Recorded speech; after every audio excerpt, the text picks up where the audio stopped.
Happy holidays to everyone. I know I'm a little late to the conversation, but I wanted to actually complete the game before I spoke about this, and I didn't have a PS5 when it came out. So a couple months ago, Insomniac Games released Spider-Man 2 for the PlayStation 5, and this game contains a lot more representation than you would expect to see from most video games, and especially superhero games, specifically for people of color, people with various disabilities, and even the queer community. As a result, the game expectedly received a small amount of pushback from the gaming community pretty much immediately for its woke politics. Today, I'm going to be responding to a video I saw making these complaints, as well as a handful of comments doing the same. Just a warning, there will be spoilers for the Spider-Man 2 story in this video. This is going to be a pretty long video, and there's a lot to unpack here, so without any further ado, let's get into it. Countless examples throughout the campaign of Spider-Man where this forced political ideological bullshit is forced down your throat at every given opportunity. There's literally a mission in this game where you have to help out this gay kid ask his boyfriend to the school dance, and it's just like incredibly cringe, man. For a little more context, the side mission is Miles going to his school Brooklyn Visions and assisting a student in asking his boyfriend to the upcoming homecoming dance. A couple things here.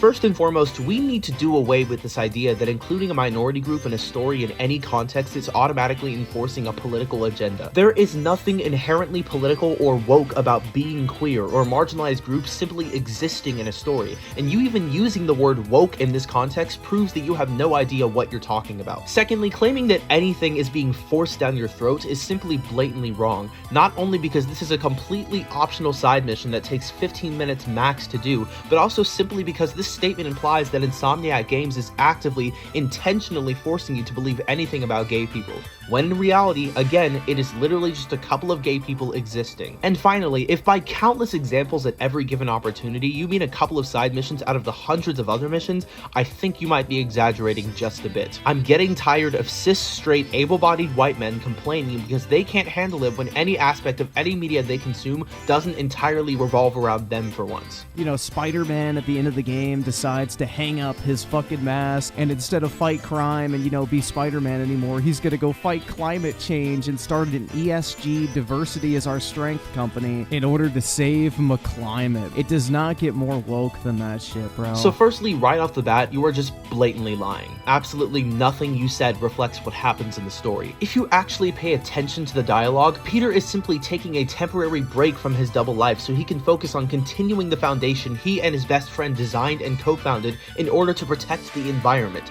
because he's passionate about science. Like, are we just forgetting that Peter has a master's degree in biophysics and a major dynamic of his character is that he is struggling to find a stable job in his career interest? Are we forgetting about the numerous side missions in the original game where Peter has to examine Harry's research stations, many of which are specifically designed to protect the city and the environment from chemicals and pollutants that would otherwise threaten the well-being and lives of people across Manhattan? And once again, there is nothing inherently political about protecting the fucking environment. The point of me bringing all this stuff up is because it's so obviously forced. Like, none of this stuff really matters in the story whatsoever. It's very clear they're just trying to interject this type of like political themology into the game. Wow, it's almost like the whole point of most side missions is that they're not meant to contribute to the main plot. How weird. How unbelievable is it that all it takes is one side mission with one gay couple for people to claim that it's forced? Like, I don't think it's implausible for New York City, which houses one of the most diverse communities in the US, to have a couple of gay high school students. Again,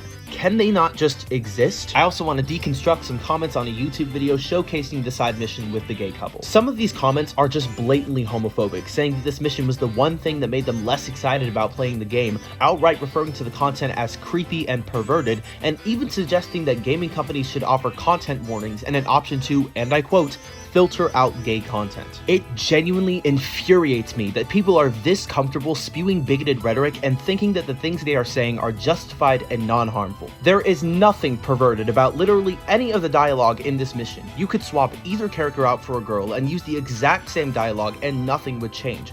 Would it be perverted then? Like, really think about what you're saying. I'm bisexual, so I'm not homophobic, but this is a game about superheroes, and I don't want to play a game that forces this down my throat. 1. Hiding behind your position as a minority to attempt to justify your bigotry makes you a bigot as well. 2. You can use any queer identity and still perpetuate bigoted, hateful rhetoric. And 3. As I stated earlier, you are not being forced to believe anything about gay people, nor are you being forced to play this mission. Most people in this comment section are complaining about this mission, as well as the other requests request from Miles' school, Brooklyn Visions, claiming that this is the last thing that Spider-Man would waste his time on simply because the missions aren't life-threatening, and that his duty is to focus on stopping crime and battling deadly villains. Setting aside the fact that there are already a multitude of side missions that are life-threatening and revolve around fighting bad guys, if it is truly so out of character for Spidey to help ask someone's partner to homecoming or retrieve the school mascot, why is it that in the very first game, Spider-Man quite literally sets out to chase an entire flock of pigeons across the city to bring them back to their owner?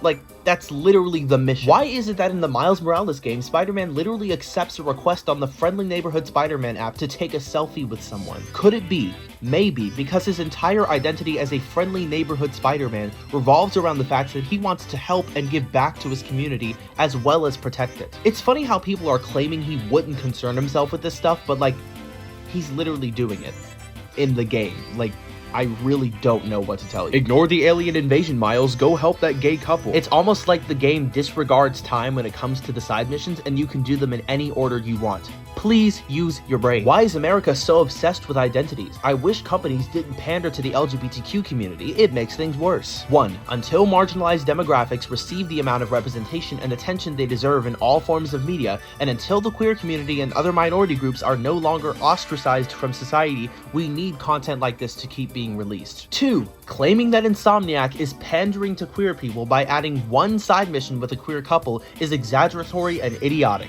And by this exact same logic, every love story that involves a heterosexual couple, which is the majority of love stories in the media, is pandering to straight people. And lastly, adding content featuring people from minority groups, unless it misrepresents queer people with harmful stereotypes, does not make their marginalization worse. The issue is bigoted people that consume this content who simply cannot accept people that do not exist within the norm. Please just take a second to contemplate your conclusion that adding queer people into stories is actually contributing to the ongoing misfortune of the LGBTQIA+ community, and realize how stupid you sound. Last one for today is this one. The original comment reads, "So you're telling me that if Spider-Man was real, he wouldn't help someone with homecoming?" And this person replies, "It's the fact that they just had to put that shit in the game. Same with a dumbass deaf side mission." What this comment is essentially saying is, I'm fine with gay and disabled people existing, just as long as I don't have to see them. Again, really think about what you're saying. How can you possibly think this isn't immoral? I'm gonna wrap up the video here, but I'll leave you all with this. If you unironically see a fictional story about one queer character and immediately complain and retaliate by calling it woke,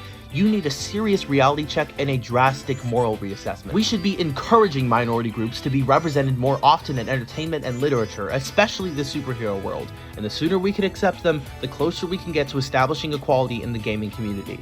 Thank you, and have the day you deserve.